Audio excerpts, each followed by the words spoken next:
For this project, let's see if we can make an emergency cell phone charger out of a cordless drill. I have a USB charger that charges this phone from a USB port. We don't really need the USB head, so let's go ahead and cut that off, then use some wire strippers to remove this outer layer. The shielding can be pulled back, revealing the 4 wires inside. I've done this to both ends of the cable and stripped the plastic from the ends of the wires. Most phone batteries need around 5 volts to charge, and we can confirm that by plugging the USB head into the port and attaching some alligator clips to the red and black wires. Using a multimeter, you can see just over 5 volts of direct current.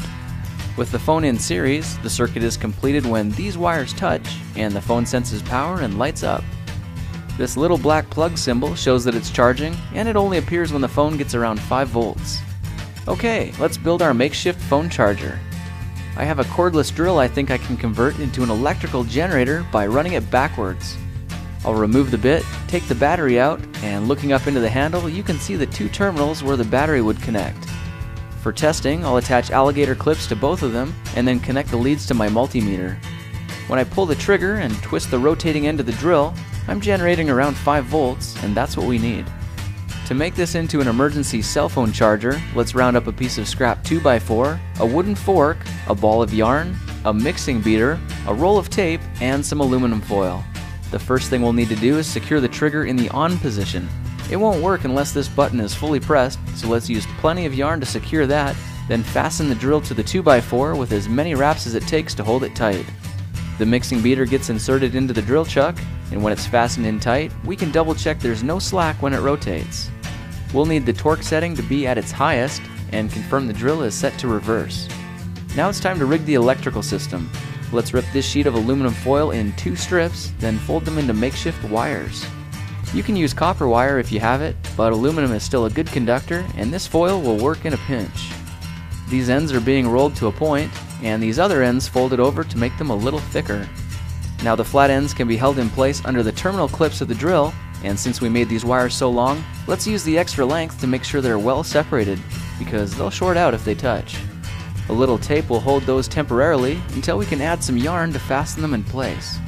The red and black wires are stripped down about 1 inch, and for this phone we don't need these wires at all, so one cut and they're gone. Now the red and black wires are attached to the aluminum leads, respecting the polarity of the drill. In this case, red is our positive and the black is our negative. The wires are secured with some more yarn, and all we need now is some leverage for our crank handle. My wife's salad fork will work, and now that we've got our handle, I'm thinking this is ready for a test. I'll start cranking to see what happens, and look at that! The phone lit right up.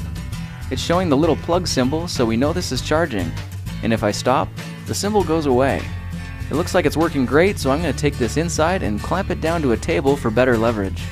The crank handle gets inserted, and the system is powered up. The charging symbol is flashing, which means I need to crank just a little bit faster for stable power. And there it is. I'm cranking this at about 100 RPM to develop the 5 volts this phone needs to charge. If I crank slower, the phone won't power up, and if I crank too fast, I risk damaging it. Just for the challenge, I'm going to see how long it takes to recharge this battery from a completely discharged condition. It seems to be taking quite a while, but when I think about it, it takes quite a while even when it's plugged in with a charger. I'm coming up on 3 hours, and I just saw the charging symbol flash off. That means this battery isn't accepting any more charge. It's done. I can disconnect the charger cable, and this phone is fully ready to go. If this electrical generator will charge a phone, I'm wondering if it will recharge a battery. I've added metal magnets to the ends of a rechargeable AA battery so that my alligator clips will attach easily. By attaching the same wire to both ends, we've shorted it out, and the charge is being drained as quickly as possible. And I can feel the battery getting hot. This battery is completely dead now, so to revive it, I'm adding these lead wires in parallel with the system and connecting them to their respective terminals. It takes about 15 minutes of cranking, and it's harder to turn the handle this time because I'm pushing a larger electrical current into the battery. Alright, it's done, and a quick test on the meter shows that the battery is fully charged. Well, that was educational. I tried shorting the system out on my meter and got about 6 volts at 7 amps. That's over 40 watts of power. I also tried hooking up an incandescent flashlight bulb and got it to fully illuminate. A white LED was also tested, and it was so bright it actually hurt my eyes to watch. Well, there's a makeshift electrical generator that you can make in a pinch that will charge batteries, illuminate lights, and generate around 40 watts on human power. And it's free. That's it for now. If you like this project, perhaps you'll like some of my others. Check them out at thekingofrandom.com.